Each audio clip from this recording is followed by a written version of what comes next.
우리에게 2024년 새해를 허락하신 하나님을 함께 찬양합시다. 할렐루야.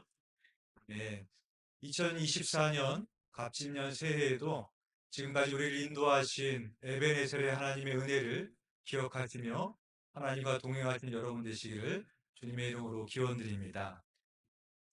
설을 지내고 우리는 한 살을 더 먹었습니다. 이렇게 해가 지날수록 쌓이는 나이에는 5가지의 종류가 있다고 합니다. 첫 번째는 달력의 나이입니다. 말 그대로 달력이 넘어간 수대로 먹는 나이입니다. 두 번째는 생물학적 나이가 있습니다. 건강의 나이를 말하는 겁니다. 달력의 나이가 70세라고 해도 몸 관리를 잘하면 생물학적 나이는 40세일 수 있습니다. 세 번째로는 정신적인 나이가 있습니다. 달력의 나이보다 정신적인 나이가 적으면 젊다라고 말하기도 하고 철이 없다라고 말하기도 합니다.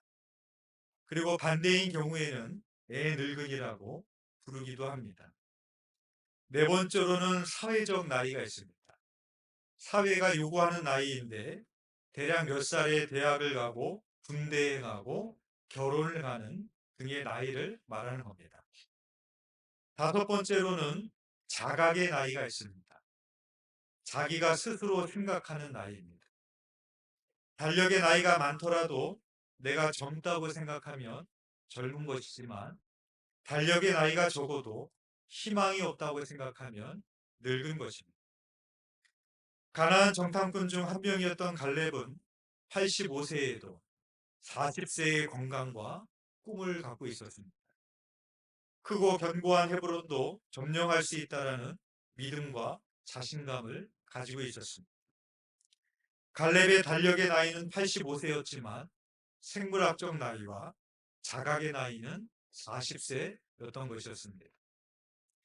여러분의 자각의 나이는 몇 살 정도 되시나요? 오늘 본문은 모세의 나이 80세에 있었던 일입니다. 모세가 장인의 양을 몰고 가는데 떨기나무에 불이 붙었습니다. 광야에 있는 나무들은 건기가 되면 물기가 없이 바짝 마르게 됩니다. 그리고 광야에 뜨거운 햇빛이 내리쬐면 서로 부딪혀서 발화되는 경우도 있었습니다. 오늘날에도 나무들끼리 건조할 때 서로 부딪혀서 산불이 나는 그런 경우도 있습니다. 모세는 떨기나무에 불이 붙는 것을 처음 보는 것이 아니었을 것입니다. 전에 그도 그런 광경을 보았을 것입니다. 그런데 이번에는 좀 이상합니다. 떨기나무에 불이 붙었는데 불이 붙었으면 떨기나무가 타서 사라져 버려야 되는데 떨기나무가 사라지지 않는 것입니다. 모세는 그 광경을 보기 위해 가던 길을 돌이켜 그리로 갔고 불이 붙은 떨기나무에서 말씀하시는 하나님으로부터 소명을 받게 됩니다. 우리 오늘 본문을 통해서 소명에 대하여 세 가지를 생각해 보고자 합니다. 첫 번째는 하나님의 소명은 어디에서 발견하게 되는가입니다. 하나님께서는 모세를 부르시며 이렇게 말씀을 하십니다. 오늘 본 출애굽기 3장 5절의 말씀입니다. 우리 함께 봉독하겠습니다. 시작. 하나님이 이르시되 이리로 가까이 오지 말라. 내가 선 곳은 거룩한 땅이니 내 발에서 신을 벗으라. 하나님께서 모세에게 이렇게 말씀했습니다. 내가 선 곳은 거룩한 땅이니 라고 말합니다. 지금 모세가 선 곳은 성막이나 성전이 아닙니다. 모세가 늘 자기가 밟고 다니던 곳입니다. 양떼, 소떼들도 밟고 다니는 곳입니다. 그런데 하나님께서는 그곳을 거룩한 땅이라고 말씀을 하십니다. 왜 그렇습니까? 그곳에 하나님이 임재하셨기 때문입니다. 야곱은 도망자의 신세가 되어 브엘세바의 황량한 벌판에서 돌을 베개 삼아 잠을 잤던 그곳을 베델, 하나님의 집이라고 불렀습니다. 어떻게 그 황량한 벌판이 거룩한 하나님의 집이 될 수 있습니까? 그곳에 하나님이 임하셨기 때문입니다. 호렙산을 신성한 산이라고 부르는 이유도 시내 산에 가보신 분은 아시겠지만 돌산입니다. 그냥 다 돌입니다. 근데 그 산이 거룩한 산, 신성한 산이라고 불리는 이유는 그 산 자체가 신성한 것이기 때문이 아니라 하나님께서는 그곳에서 자신을 드러내셨고 그곳에서 이스라엘에게 율법을 주신 곳이기 때문입니다. 오늘 우리는 이 거룩함에 대한 새로운 안목을 가져야 됩니다. 성전에 있는 것만 거룩한 것이 아닙니다. 가장 평범한 장소가 하나님께서 우리를 부르시는 거룩한 장소가 될 수 있습니다. 이것은 우리들이 살아가는 일상적인 장소가 하나님의 부르심의 장소가 될 수 있다는 말입니다. 따라서 우리는 어디서 하나님의 소명을 듣게 될까요? 아마 여러분들은 그런 기도 한 번쯤 해보지 않으셨습니까? 하나님, 저의 부르심은 뭡니까? 하나님, 왜 저를 부르셨습니까? 하나님의 콜링에 대해서 고민도 해보셨을 것이고 기도도 해보셨을 것입니다. 우리는 그 하나님의 소명을 어디서 발견하게 될까요? 성전에서, 부흥회 때, 수련회 때, 어떤 특별한 집회 때, 물론 그때도 하나님의 콜링을 들을 수도 있겠지만 모세의 경우를 보면 모세는 지극히 자신의 일상적인 장소에서 일상적인 삶에서 하나님의 소명을 깨달을 수 있었습니다.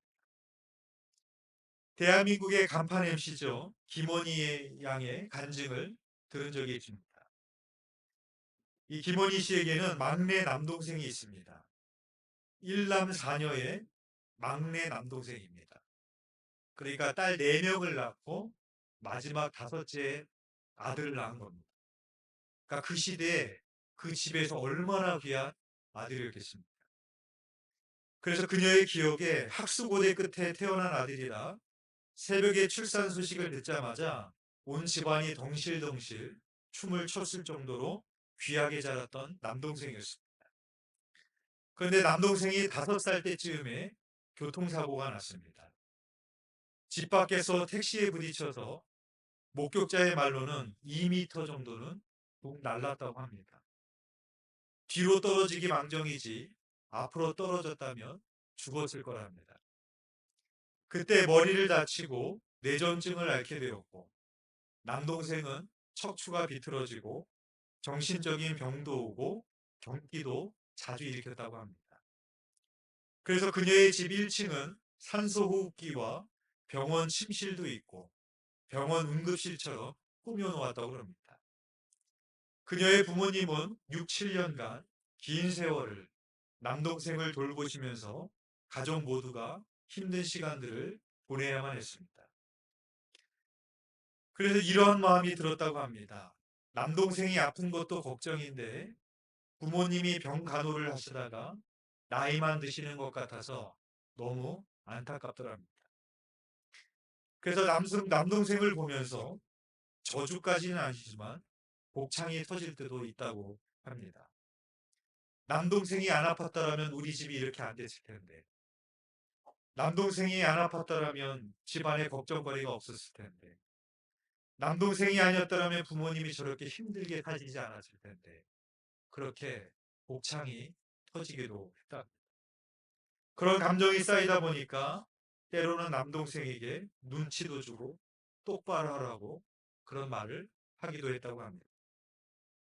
그런데 시간이 지나고 나서 깨달은 것은 만약에 남동생이 없었다면 우리 가족의 기도 제목도 없었을 것이고 남동생처럼 아프고 힘들게 사는 사람들에 대한 선교의 마음도 갖지 못했을 것이라고 고백을 합니다. 김원희 씨가 새벽 예배를 열심히 나가던 때가 있었는데 그때 하루는 김원희 씨의 가슴에 마치 선교라는 글씨가 들어오는 것처럼 새겨지는 것 같은 그런 경험을 한 적이 있다고 합니다. 과거에는 전혀 선교에 대해서 생각해 본 적도 없고 선교는 믿음이 대단한 분들만 하시는 거고 선교팀이 가는 거고 그렇게만 생각하고 있었는데 어느 날 뜻하지 않게 하나님께서 그런 마음을 주신 것입니다. 의아한 생각이 들었지만 선교가 뭔지도 몰랐지만 그래도 하나님이 주신 말씀에 순종해서 지금까지 7년여 동안 IT에서 심장병을 앓고 있는 아이들을 한국으로 데려와서 80여 명의 심장 수술을 지원을 했습니다.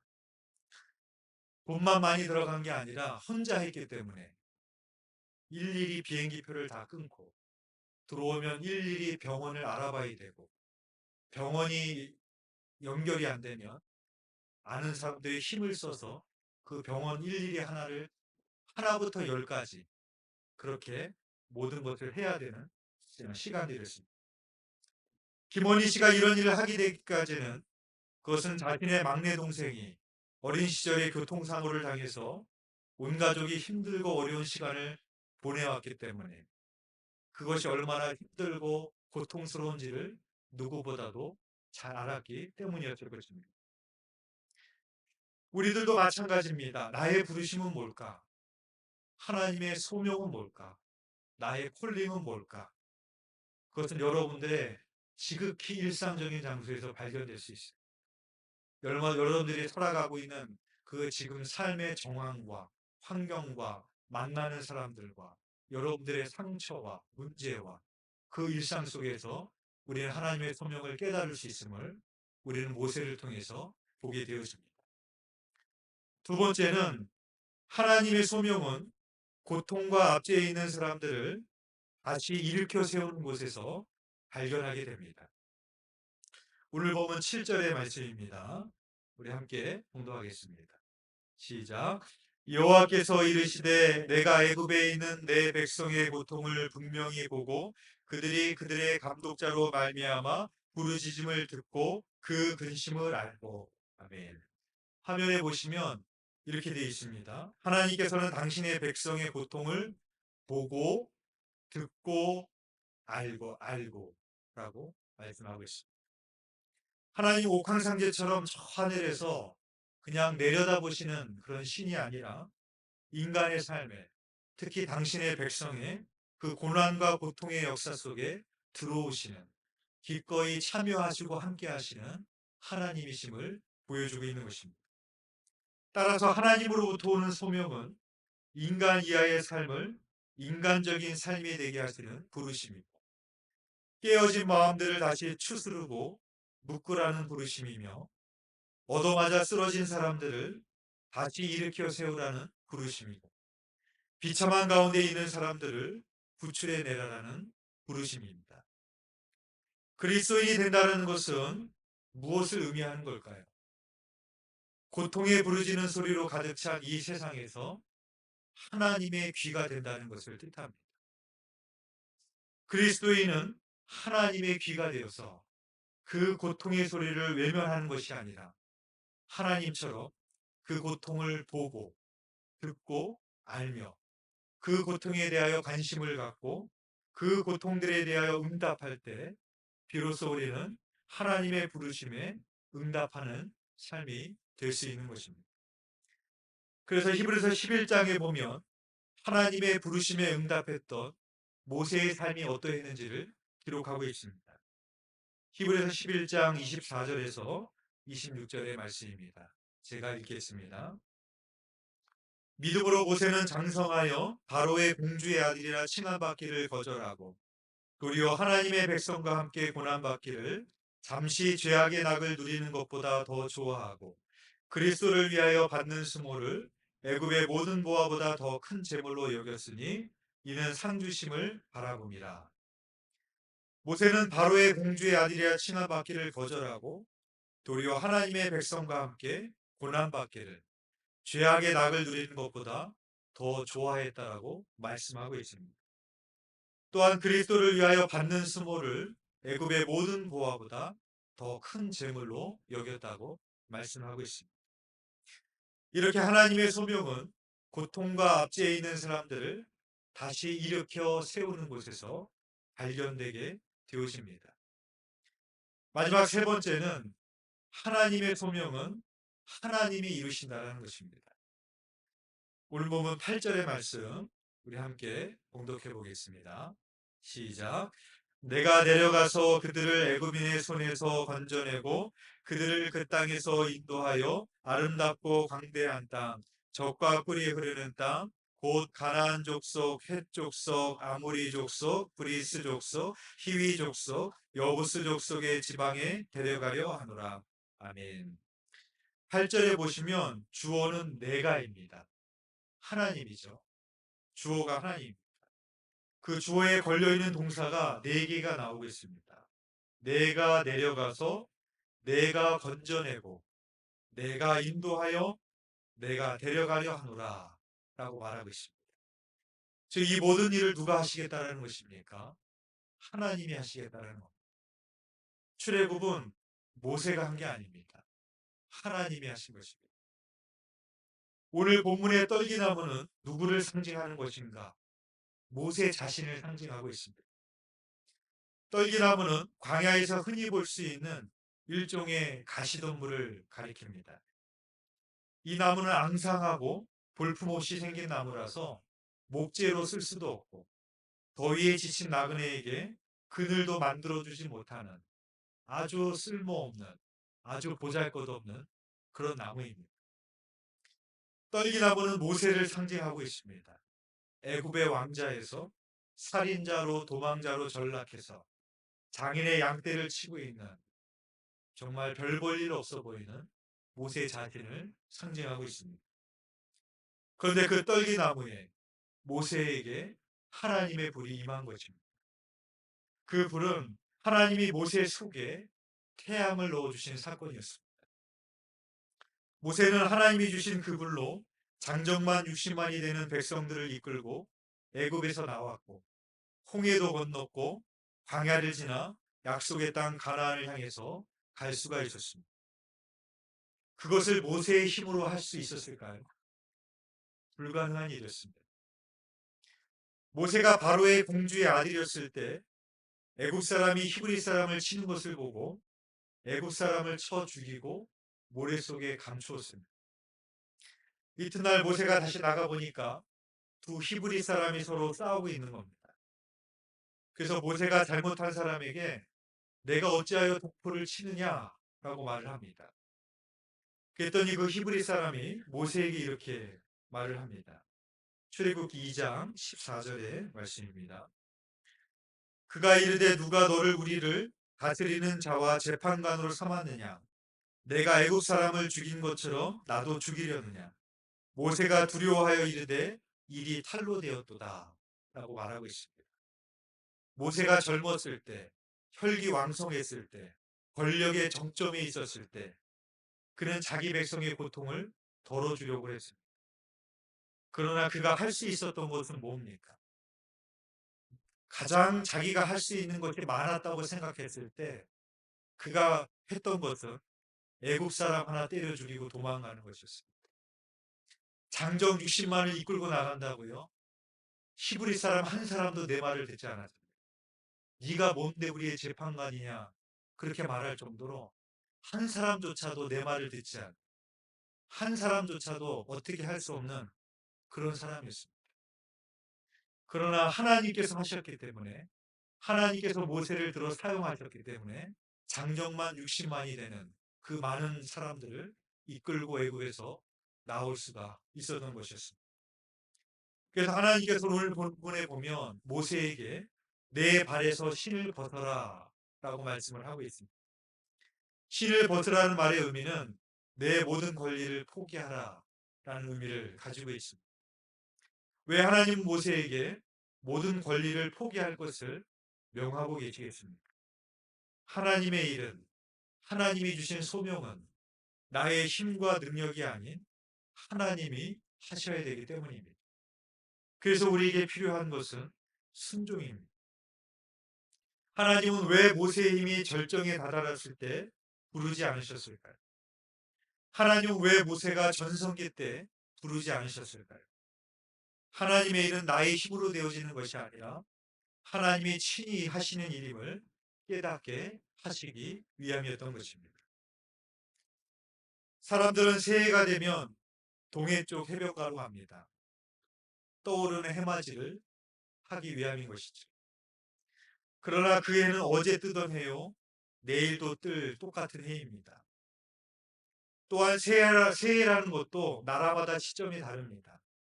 우리나라의 경우만 보더라도 양력 1월 1일보다 음력으로 새해를 보내는 것처럼 나라마다 새해의 시점도 다릅니다. 해 아래 새 것이 없다라고 말씀하신 것처럼 결국에 새해 맞이는 마음으로 하는 겁니다. 세상의 현실이 아무리 어둡고 절망스러울지라도 모세처럼 내 마음속에 떠오르는 태양이 있다면 그 사람에게는 진정한 새해가 임하는 것입니다. 모세의 나이 80대, 하나님께서 모세의 마음에 태양이 떠오르게 하셨습니다. 애굽에서 고통당하고 신음하는 당신의 백성을 구원해 내라는 것입니다. 모세는 120세를 사다가 120세에 죽었습니다. 근데 성경에 보면 모세는 120세에도 그의 눈이 흐리지 아니하고 기력이 쇠하지 아니하였다라고 성경은 말하고 있습니다. 사랑하는 교회 여러분, 우리는 또 새해를 맞이했습니다. 그리고 한 살 더 먹었습니다. 바라기는 올 한 해가 하나님께서 여러분의 마음에 태양이 떠오르게 하시는 그런 한 해가 되기를 소망합니다. 하나님의 부르심에 응답하시는 진정한 새해가 되시기를 주님의 이름으로 축원드립니다. 기도드리겠습니다. 사랑하는 애가 풍성하신 하나님 아버지, 화살과 같이 빠르게 지나가는 이 세월의 흐름 속에 우리는 또 새해를 맞이했고 한 살을 더 먹었습니다. 썩어질 것들을 위하여 살아가며 분주하게 정신없이 살아가며 세월을 낭비하는 인생이 되지 않게 하여 주시고 영원한 것을 바라보며 하나님의 부르심에 응답하며 중요한 것을 놓치지 않고 살아가는 지혜로운 자의 인생이 될 수 있도록 인도하여 주시옵소서. 하나님 아버지 2024년 새해를 맞이하여 우리의 마음속에 임하시는 하나님의 불이 있기를 소망합니다.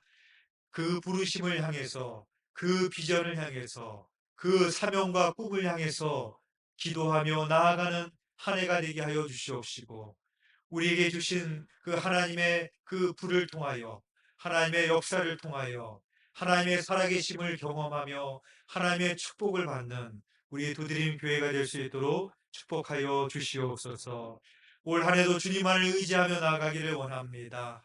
그저 하루하루 살기 위해 살아가는 그런 먹고 사는 인생이 아니라 사는 대로 생각하는 인생이 아니라 생각하며 사는 인생이 되게 하여 주시사 나를 부르신 하나님의 소명이 무엇인지 생각하게 하시고 내가 하나님 앞에 가야 될 날이 있음을 생각하게 하시며 그 하루하루가 나에게 주어주신 하나님의 선물임을 생각하게 하여 주시사 그 하루하루를 헛되이 흘려보내지 아니하며 하나님의 뜻대로 살아가는 지혜로운 저희들 될 수 있도록 인도하여 주시옵소서. 올 한 해도 하나님께서 그렇게 인도하여 주실 믿사오며 예수 그리스도 이름으로 기도드렸사옵나이다. 아멘.